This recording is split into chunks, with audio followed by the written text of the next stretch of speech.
Iteration is a fundamental building block of all programs. It is the ability to execute a certain code repeatedly. In this section, we will focus on a few examples of iteration processes in Python. To begin, we have prepared a list called even. It contains all the even numbers from 0 to 20. Imagine we want these numbers printed out, so we can write the following. For n and even, colon, which would mean for every element n in the list even, do the following. Print that element. In this case, n is called the loop variable. It is not required to have called it n. Any other name would have worked fine. The phrase print, open parentheses, n, close parentheses, acts as the body of our loop. Don't forget, it should be indented to run the loop properly. The operation in the loop body is performed once for each element in the even list.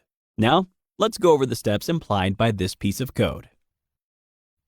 The loop starts by taking an element n from our list. Then, the computer executes the body of the loop.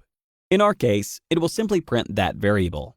When the computer is done with this operation, called iteration or pass of the loop, Python will go back to the for statement and pick the next element n that is in the even list. It will then print out, and so on and so forth until the loop body has been executed for all available elements in the list. Right, let's apply this code to see the outcome. Exactly as expected. All numbers were stated in a column. What if we wanted to see them ordered in a single line?